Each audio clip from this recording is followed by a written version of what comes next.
Hello बच्चों, let's read the question. So question says that what will be the pH and percentage degree of hydrolysis respectively for the salt of weak acid, that is Ba, of 0.1 molar concentration. Okay, given the K value of Ha, as Ha is a weak acid, 10 to the power minus 6, and for Kb of the weak base, that is 10 to the power minus 6, means both are equal, both are same. So basically क्या करना है, हमें salt given है तो salt को हमेशा क्या सोचते हैं, सॉल्ट हाइड्रोलाइसिस, जो शॉर्ट में क्या लिखते हैं एसएच, सॉल्ट हाइड्रोलाइसिस।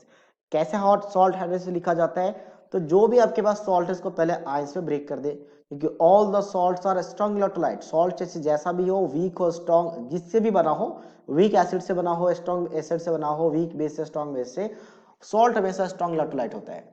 तो इंडिविजुअली कैटाइन और एनाइन का वाटर के साथ जो रिएक्शंस होता है हम उसे कहते हैं सॉल्ट हाइड्रोलाइसिस। तो यहां से क्या बन जाएगा, आपका BOH बनेगा और साथ साथ में H पॉजिटिव आयन बनेगा।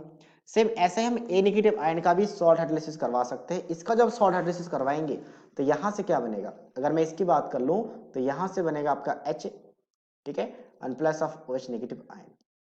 तो अब दोनों को जब हम ऐड करेंगे तो क्या दिखेगा कि B negative ion plus A negative ion, एक मोल वाटर प्रोडक्ट में बनता हुआ दिख रहा है, तो एक मोल रिएक्टेंट के साथ कैंसिल आउट हो जाएगा, तो ये बनेगा आपका BOH एन प्लस HA। अब इसका अगर मैं इन दोनों आयंस का डिग्री ऑफ हाइड्रोलाइसिस H मान लूं, यानी इस सॉल्ट का डिग्री ऑफ हाइड्रोलाइसिस H मान लूं, तो इनिशियल कंसंट्रेशन दोनों के लिए CC माना जाएगा, जो कि गिवन है। जो Ba का कंसंट्रेशन होगा, जो गिवन है 0.1, वही इंडिविजुअल दोनों आयंस का कंसंट्रेशन हो जाएगा, CC ये 0 तो इसका अगर डिग्री ऑफ हाइड्रोलाइसिस आपका H है तो इसका कितना बचेगा, C माइनस ऑफ CH इनका हाइड्रोलाइसिस हो जाएगा। सेम A नेगेटिव का भी इतना ही हाइड्रोलाइसिस होगा। BH का कितना बनेगा, जितना इनका हाइड्रोलाइसिस हो रहा है उतना ही BOH और HA बनेगा, ये बन गया।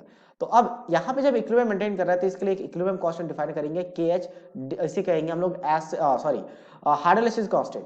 तो हाइड्रोलाइसिस कांस्टेंट क्या हो जाएगा, प्रोडक्ट का कंसंट्रेशन यानी CH into CH divided by reactant का कंसंट्रेशन। तो दो बार आपके पास C माइनस ऑफ CH का मल्टीप्लाई करेंगे तो स्क्वायर बन जाएगा, C कॉमन लेंगे तो कैंसिल आउट हो जाएगा एग्जैक्टली, तो बचेगा कितना, H square by 1 minus H का होल स्क्वायर।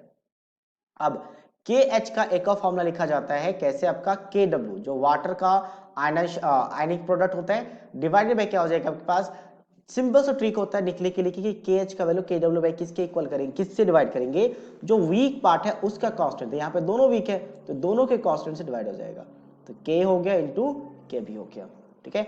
अब यहाँ से हमें क्या निकालना है, H निकालना है, क्योंकि डिग्री ऑफ हाइड्रोलाइसिस पूछा है, तो H बाय 1 माइनस H का अगर स्क्वायर करेंगे, और ये KW कितना होता है 10 टू द पावर माइनस 14, और K वाले गिवन है 10 टू द पावर माइनस 6, और ये भी आपका 10 टू द पावर माइनस 6, ये कितना बन जाएगा, माइनस 6 12, तो 10 टू द पावर माइनस 12 बचेगा, 2 बचेगा, तो स्क्वायर को उधर लेके जाएंगे तो रूट बन जाएगा, तो बचेगा कितना, H by 1 minus H is equals to 10 to the power minus 1, जिसको लिखा जा सकता है 1/10, क्रॉस मल्टीप्लाई कर लेते हैं तो ये कितना बन जाएगा। अब 1/10 है तो लगभग हम इसको कितना मान सकते हैं, लगभग हम चाहे तो 1 माइनस H को नेग्लेक्ट कर सकते हैं, तो या फिर अगर क्रॉस मल्टीप्लाई करेंगे तो 10 of H will be equals to 1 minus H, तो ये हो जाएगा 11H इक्वल्स टू 1, तो H आ जाएगा आपका 1/11। अब परसेंटेज निकालना हो तो परसेंटेज कैसे निकालते हैं, तो परसेंटेज के लिए percentage of H will be equals to 1/11 multiply 100, जो लगभग 10% के आसपास आ जाएगा, लगभग 10% के आसपास ही ये वैल्यू आ जाएगा, ठीक है, नॉट एग्जैक्टली बट ऑलमोस्ट 10%, क्योंकि ऑप्शन में मुझे 10% दिख रहा है, बाकी आपके पास एक भी मैच नहीं कर रहा है। अच्छा, हम इसकी अब बात करते हैं पीएच कैसे निकालेंगे। तो वीक एसिड वीक बेस का सॉल्ट का जब हम हाइड्रोलाइसिस करवाते हैं तो ये जो इक्वेशन बनता है, इसका डेरिवेशन के बाद जो पीएच का फॉर्मूला बनता है, वो फॉर्मूला क्या बनता है, हाफ ऑफ पीकेडब्ल्यू माइनस और plus of pKa minus of pKb, ये फॉर्मूला बनता है। और के और केबी का वैल्यू अगर इक्वल है तो PK and PKB also will be equal, so दोनों कैंसिल आउट हो जाएगा। और केडब्ल्यू क्या होता है, पीकेडब्ल्यू 14 होता है, तो 14 का हाफ कितना आ जाएगा, 7 आ जाएगा।